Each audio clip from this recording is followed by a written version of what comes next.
There's a show called Flashpoint. It's on Kenneth Copeland's TV network, the Victory Channel.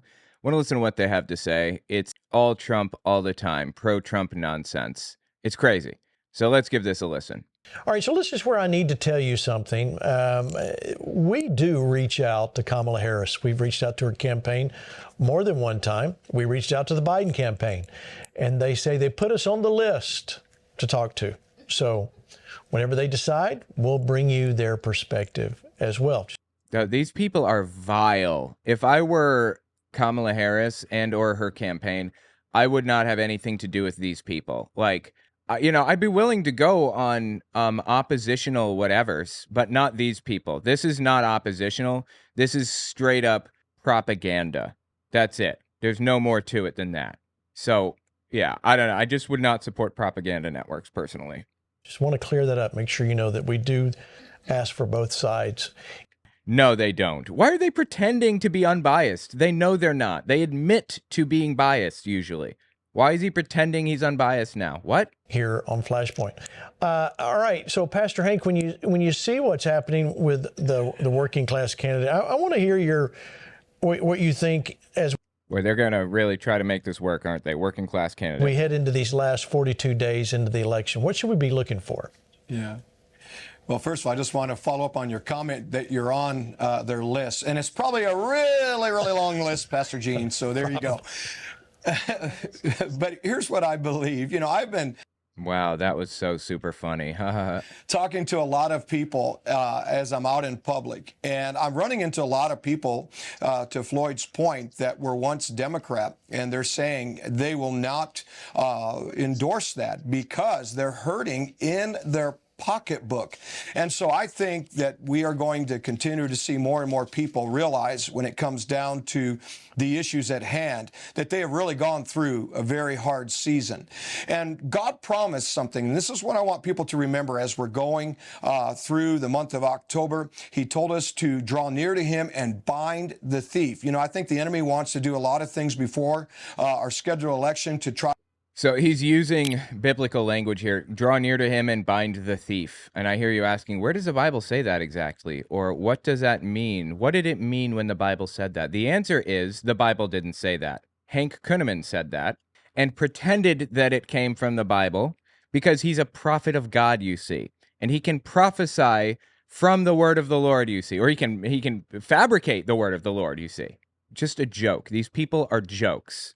My God. And the joke isn't even that funny, for that matter. Try to create diversions, distractions, chaos. We have the authority as Christians to stop that. That's very strategic. Second, here's what I also believe. I also believe that those that sat in darkness are going to see a great light. That's what happens when Jesus gets involved, Matthew 4:16. And I believe that there is something that's going to happen to those that are going to the voting booths. I believe that their eyes are going to be open. That veil of deception, the lies that we've been force-fed for the last 4 years. Oh, my God. You're telling me that the lies we've been force-fed for the last 4 years are going to be like undone or whatever, unraveled? That sounds fantastic. I love it. I love everything about it. Yes, let's do that. Is going to get invaded by the Spirit of God. And I believe people are going to see who to vote for. They're going to know who to vote for, and it's going to be the right choice this time. And I have said it. God said 2019 that the decade would start off harsh, but then we would come into rest. It's time for God to rest his oh my God, dude. case, and it's time for us, the people, to rest in the fact that victory is coming and America is being saved. Amen. All right, let's go to New York again. Let me show you the Sammy Ravello in New York. Yesterday, I left the Democrat Party, and the sky didn't fall. The sky is still blue today to my friends and their families in the New York Democrat at 93. It's time. You know what's fascinating? Again, I don't like going back to this every time, but I just think it's really interesting. It's like a really interesting period of time. And when I start writing about something else, I'm going to move on to another subject eventually. But there's a guy that was writing in his diary about like being pro-Hitler, right? And he was part of the Nazi party like early on. And his whole family like thought it was vile. They hated it. They're like, this is just fucking like low and disgusting, some of the shit that you say. Like, it's racist and wrong and evil. And Hitler's takeover happened so quickly that, like, 1 year they were saying to him how disgusting his beliefs are. And the next Christmas, they were talking about how awesome he is. He has a high ranking position in the Nazi party now, and that's fantastic. They're so proud of him. All the things he's doing, it's so great. It's so fascinating to me, like the flip, just the sudden jump from one thing to another like that. Wild. I'm scared we'll lose based on solely the economy. I need to spend so much more for the same items before Biden became president. I know it's not the left's fault, but this propaganda point is sticking like a glue to an extremely large number of people. What do we do? Well, that's a good point. So first of all, I know that groceries are more expensive. Yes, that's true. However, wage growth has outpaced inflation by and large over the past few years. At least for a little while it did. So the economy is comparatively not as bad now as it seems compared to when it was the economy under Trump before COVID. However, that doesn't make it any better. The economy still feels like shit because it was shit 4 years ago too. And it's shit now, honestly. In that, the working poor don't have many options to claw their way out of poverty. People don't really have options, unfortunately. How we deal with that, though, is an interesting question. How do we kind of counter that propaganda? I think when you deal with countering propaganda, you need to focus on something different. So the economy is bad, and it has been bad for decades now. Since Republicans started running up the debt to benefit themselves and cutting Social Security, cutting or not raising minimum wage and all that other shit, they've done a lot of really bad shit. The Republicans have, and that has dug us in a hole, unfortunately. But to fight against that propaganda, we need to focus on an issue that's a winner for Democrats rather than a loser for Democrats. So the economy, I don't know why Republicans seem to think that Trump is, or Republicans generally are better on the economy. I have no idea where people got to that, where they came to that conclusion. But anyway, the economy and the border are losing subjects for Democrats, and they should avoid them at all costs. Don't even talk about it. Don't bring it up. Don't nothing. If it's brought up, then talk about abortion. That's a winning issue for Democrats and a losing issue for Republicans. I think that's how you counter that propaganda. There is no good way to argue about the economy. Deflect. The answer is to deflect, unfortunately. Because it's way too complicated to go through this whole big thing about why the economy is the way it is and how we can fix it and whether it's Trump's fault or Biden's fault or, nobody's fault or whatever. Anyway, that's my take on it. Time to start re-registering as Republicans. It's time to leave the party that favors criminals over law-abiding citizens. If you're a Dominican cop, firefighter, correction officer, sanitation worker, you should be a Republican. The Democrat Party is no longer a viable party for us. That's just a lie. He's just making this shit up. There's another example of them pretending to have more power than they do or having more support than they do. Hitler lied about crowd sizes all the time. It was his big thing. It's all about image. And it's not just because they want to look cool. It's because image is a key component to winning elections and stuff. It makes it easier to win elections if you seem to have more support than you actually do. These people are just jokes. Back in World War II or before it, I keep saying World War II, but it wasn't actually World War II. It was leading up to World War II, 1933, when shit really started going down. When Hitler kind of took over and democracy officially died, basically. When democracy died in Germany in 1933, leading up to that, Hitler used to plan marches in the streets. He'd plan big events where the Proud Boys equivalent, which is the brown shirts, and the steel helmets would come out in full force. Steel helmets were this paramilitary group of World War I veterans and stuff. So anyway, pretty interesting. I mean, all of the same tactics, right? And then he posts this, Eric, look at this. I've received more vile and racist attacks in the last 24 hours since leaving the Democrat Party and Really? You've received vile racist attacks from Democrats for leaving Democrats. Okay. Like what? Who said it? Tell me what you're talking about. Don't be vague. Give me information here. These people lie like they breathe. supporting real Donald Trump for president. Funny thing is, the attacks are coming from the same people who preach diversity, equity, and inclusion. That Oh my God, dude. means zero. All that means zero unless you're on the left.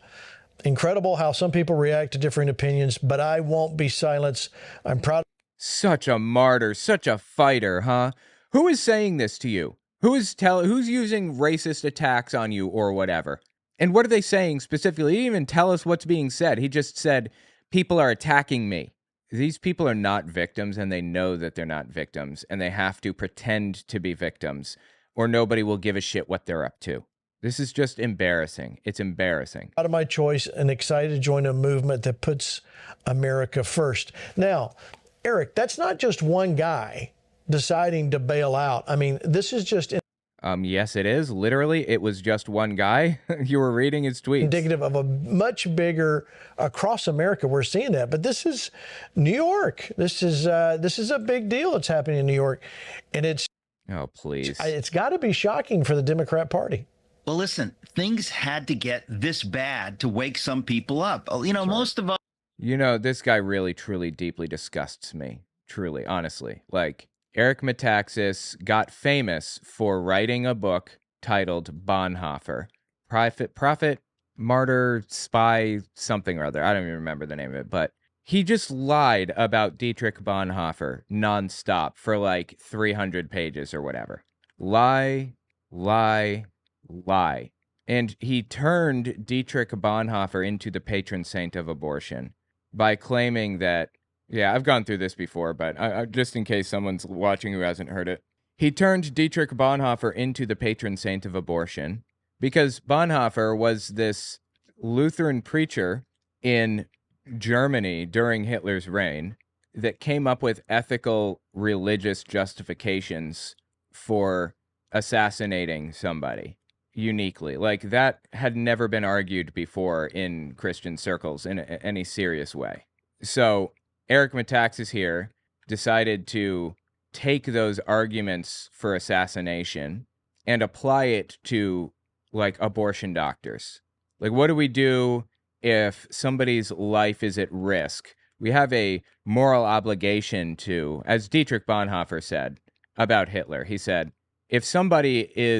if you're in a car next to somebody and they are about to mow down 100 people, you have a moral obligation to grab the wheel and pull it into a ravine, even if that means killing that person, even if that means killing yourself. You have a moral obligation to save the 100. That's the moral argument for assassinating somebody. And Eric Metaxas took that argument and ran with it and said, abortion doctors are committing a holocaust against countless innocent lives today. I'm not joking. And this is the shit that he said. And we have a moral obligation to do anything, whatever it takes, to stop this from happening. So they took Bonhoeffer, who seemed to be like an honest guy, like an okay guy, truthfully. He seemed all right. They took him and they bastardized his arguments against, like, Hitler and turned him into somebody that hates others for some intrinsic quality about him. And the International Bonhoeffer Society, I think based in Australia maybe, publicly, like, condemned, basically, Eric Metaxas and other people in this movement, arguing that Bonhoeffer would be opposed to gay marriage and he would be opposed to, like, abortion and, interracial marriage and whatever other thing. That is the exact opposite of what Bonhoeffer said and stood for. Like, bastardizing his beliefs isn't even the right word because of how whacked out this shit is, because of how whacked out they are. us were on autopilot, and then suddenly something gets our attention. If somebody tries to pull a bullet in your head like they did to Donald Trump, you say, hey, what? Wait a minute. And you think differently. When you see crime in your neighborhood, the neighborhood that I live in, nice neighborhood, I'm seeing things in this neighborhood in the last couple of years I've No, you're not. You are not. I live in Manhattan too. I'm in a fair, a decent neighborhood. You're not seeing that shit. I don't want to hear it. And this guy's a millionaire. I'm not a millionaire. I'm not even close to a millionaire. I live in an okay neighborhood. He lives in a significantly nicer neighborhood than me. Like, way nicer. I'm sure of it. I don't even know where he lives, but I'm sure it's a beautiful neighborhood. He does not see shit over the past few years that he hasn't seen before. Just bullshit. All of it is bullshit. And it's disgusting. Like, this guy, I know because he did it in his book. He lies. He just lies. He flat out makes shit up because he wants to. Knowingly lies, in my opinion, with this guy. Shit. never seen in this neighborhood before. Most Americans are like that. You see crime skyrocket. You see things. I'm not seeing crime skyrocket. It's exactly the same as it has been since, honestly, ever. For a long, long, long time. By the way, did you guys hear that my mayor, Eric Adams, was just indicted for corruption and shit? He is a colossal piece of trash, dude. I cannot stand Eric Adams. He's awful. He's so bad. But he was indicted, and I'm so glad to hear it. I hope he, goes to prison for this, for some of the shit that he's done. Anyway. You know where crime is, way, way worse than New York City? I'll tell you where. I lived in Milton, West Virginia. Hell, I lived in Huntington, West Virginia, a bigger city. Milton had, 3,000 people or something. Huntington had, 40 or 50,000 people. It was a reasonably big city. Decent. Crime was absolutely off the rails there. There were streets that you could not walk in Huntington if you were white. I don't feel that way about anywhere in New York City. Literally nowhere. Even being white, I don't live in fear at all. Maybe if I were Asian, it would be different. Or maybe if I were black. It's probably from a place of privilege because the black community and the Asian community have a big problem with each other here. Black people don't go to Chinatown and Asian people don't really go to Harlem very much. But I can go wherever. It doesn't really matter. Nobody cares. And you're not going to get shot for going somewhere anyway. Even if an Asian was in Harlem, they'd just look at you funny, basically. So the point here is I don't feel danger in any of these neighborhoods. Never felt danger anywhere in Manhattan. Literally anywhere, ever. There are some pretty rough areas, but I've never worried for my life or anything. Things happening you've never seen before. Finally, you wake up. The Democratic Party, everybody listening to Flashpoint knows this, has lurched so far left. But it hasn't. It's exactly where it has always been. In fact, it's moved further right, the Democrats have. He's just lying. He knows he's lying. He's just making shit up right now, right? That it is unrecognizable. People think, oh yeah, Tip O'Neill, he's a great Democrat. I mentioned Michael Dukakis. We're in a new era. We're in an era where we have somebody like Kamala Harris and Tim Walz. They make FDR look like Ronald Reagan. Was FDR a far left nutcase? Is that what he's implying? Okay. They have just sped to the left on a level that we've never seen it before. And this is just a lie. He's just lying. In my opinion, knowingly, consciously lying to further his own goals. That is bottom of the barrel scumbag shit right there. Who lies to further their own goals and interests? Who does that shit? Your average American, if they're paying attention to what the prices are, to the crime, to whatever, you name it. Yeah, those are winning issues for Republicans. You name it, he said. Okay, I will name it. Abortion. How about that one? He's naming only issues that Democrats are kind of losing on, and he's saying, you name it. This guy is a shameless liar, and it is truly deeply disgusting to me. Every issue you want to look at, they say this is not a party that makes any sense. The Republicans are far from perfect, but they are nowhere near where the Democrats are. And I just think average Americans are waking up, and the Democrats have forced them to it. So praise the Lord. Yeah, amen. All right. Floyd, I want to go to you before we go to the break here. In light of, you remember the elections, and I know you do. where everybody was concerned about the middle, that 11% in the middle. Like that's who you're not going to sway the right and the left are not going to leave the left. Everybody was trying to get that 11% in the middle because we're. Yeah, I mean, people have always done that. However, I don't believe that we win elections that way. I don't think elections are won by appealing to the center. I think elections are won by motivating people on the left to vote. So, like, right now, people are motivated to vote on the left because Donald Trump is a fucking nightmare. But these people seem to recognize that and are trying to find some way to motivate people to vote on the right also. Because, like, what is Donald Trump? Like, what's he have going for him? Nothing. Trump is not interesting. He's not exciting. He's just a fucking scumbag, and everybody knows he's a scumbag. And we're all familiar with Donald Trump and what he stands for, the kind of person he is. We all know. There's no exciting difference or whatever.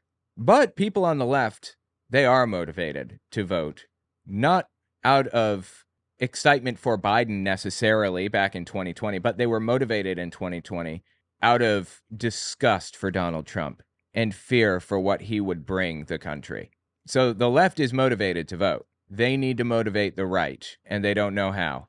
So they have to make it out like Kamala Harris is like literally the worst thing that could possibly ever exist in the United States, is a communist and is going to destroy the country. They have to pretend it. Or I'm sorry, they have to pretend like that's the case. They have to. We're going to reach across the aisle. Remember all those cliches? We're going to work together, and it's a bipartisan, Yeah, and they tried. In fact, they did reach across the aisle. You know that Obamacare was Democrats reaching across the aisle? That was, you know, the Heritage Foundation, the group that wrote Project 2025? Do you know that's who wrote Obamacare originally? That group, the Heritage Foundation. So yeah, they did reach across the aisle. And when they did, Republicans moved further so they'd have to reach further. These people are jokes of human beings. They are jokes. By Biden dropping out, the Dems have bought themselves potentially 8 years of security. Even if Biden stayed and won, Harris is more likely to win twice. I agree. Yeah, absolutely. That's a good point. Interesting, right? I guess it worked out well. And, you know, giving up power like that, it's hard. So I'm really honored to have voted for somebody of the degree of moral integrity that Biden has. Honored. Like, that's really honest and good that he was willing to give up power like that. Like, who would do that? That's impressive, right? You got to have respect for that shit. Trump clearly wouldn't do the same. Oh, no, obviously. No, absolutely not. He had that opportunity, and he didn't do it. Trump. It's a colossal piece of trash. Mad respect for Joe. Yep, I believe that Joe Biden is going to have one of the best reputations of any president in U.S. history, in my opinion. One of the best, because he pulled us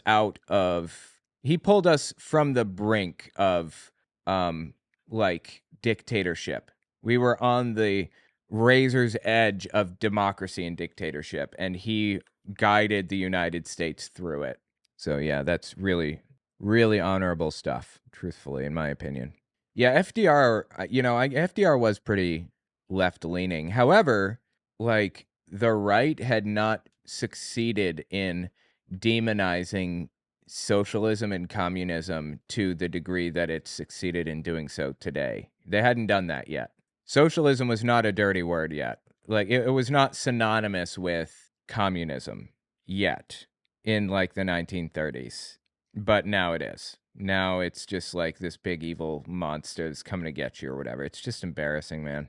But it seems this election cycle, we've gone this way. Everything has gone, either you're voting very right or very left. What happened? Why are we at this place? We're at this place because of the divisive nature of the candidates, singular. The candidate is divisive in the exact same way that the candidate was divisive in 20s and 30s in Germany. The same problem that we're dealing with today. People love him or hate him. You know, a lot of people in the Catholic Church were very, like, very pro-Hitler back then. Like, oh my God, they're obsessed with the guy. And others were very anti-Hitler. Hated him. Oh my God, dude.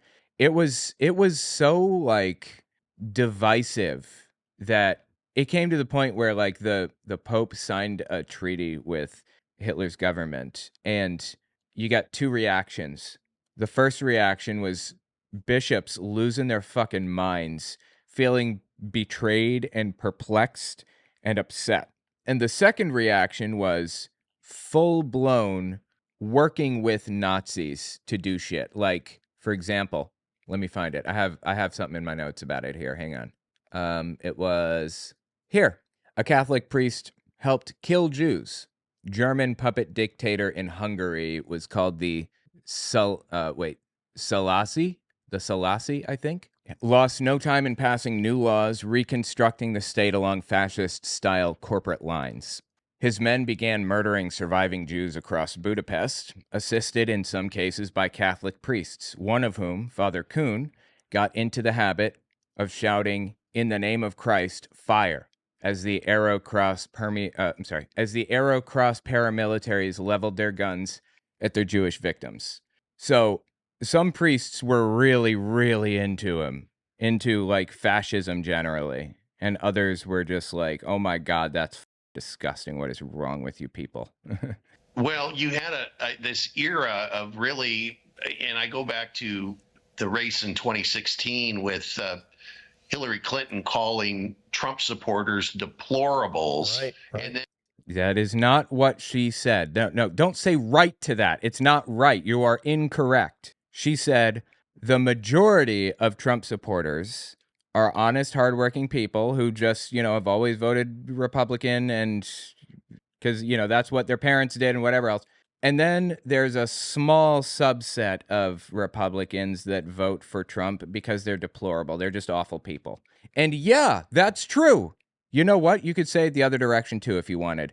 There's a small basket of deplorables that vote for Democrats just for deplorable reasons. Although I don't, I don't know what reasons deplorable people would have for voting for Democrats. But the point is, she didn't say that shit.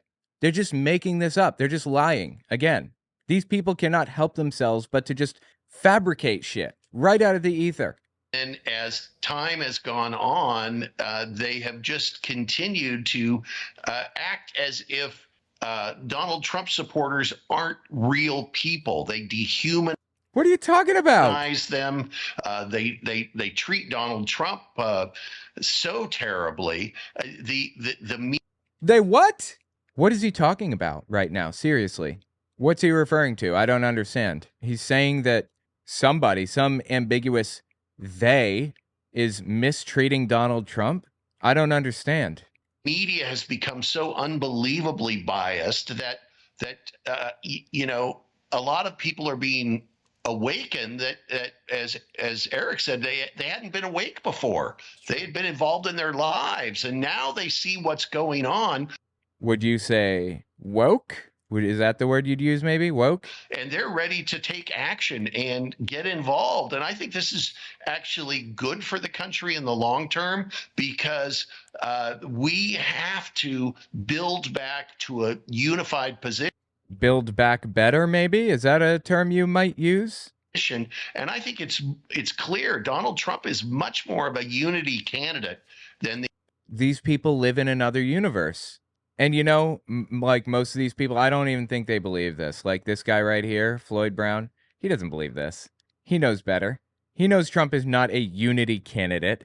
He knows how divisive he is. Just like Hitler in World War II, he was divisive. You can say he was fantastic. You can say he did what he could for the country. Blah, blah, blah, whatever. You can say whatever, but he was divisive, right?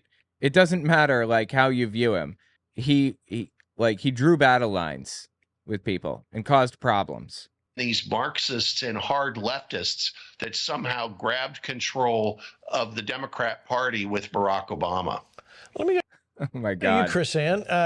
Same question with what we're seeing here with the separation parties going so far to their corners. Has there been any history of that? I mean, does the Constitution protect us in any of this, that we can be that way, or are we? What? Does the Constitution protect us and allow us to be like divided? Is that what he's saying? Is he asking if he's allowed to vote for somebody that he wants to vote for? What? Going so far to their corners. Has there been any history of that? I mean, does the Constitution protect us in any of this, that we can be that way, or are we able just to run willy-nilly all over the place? What the hell does that question even mean? Well, remember, the Constitution protects individual liberties. What we are seeing is a let me see how to put this, actually. What we're seeing is a misoperation of the political party. And the history is very interesting, because what you see is a warning that George Washington gave us in his farewell address, that political parties, he called them factions, would actually be a baneful foe to liberty and be an enemy of liberty in America if... Oh, that's interesting. So she's saying we should have one political party?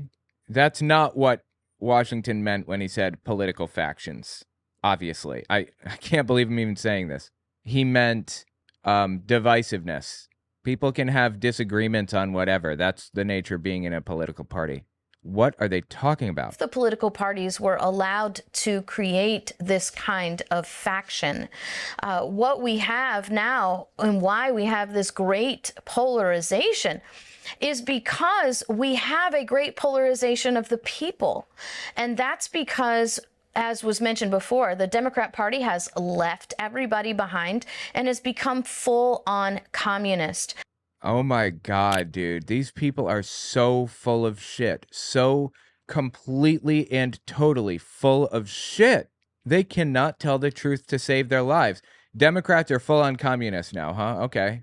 Well, what if I unequivocally proved that they're not communist? What then? It doesn't matter. These people are lying, and they know they're lying, and they're just setting out to twist the truth around as much as they possibly can. Jesus. And there are a lot Oh my God, dude, I hated this, boss. This drove me nuts. of people waking up and wanting to know what are the solutions. I believe you're right, and that's why we're going Waking up, once again, a reference to being woke. Interesting. to be unburdened by what has been, right? No. Yes. No, we're not. All right, we're going to take a break. We come back, we're going to check in with what is happening with Kamala Harris. You know, what happened with Joe Biden? He hung out in the basement. Is that working for Kamala? We'll find out more right after the break.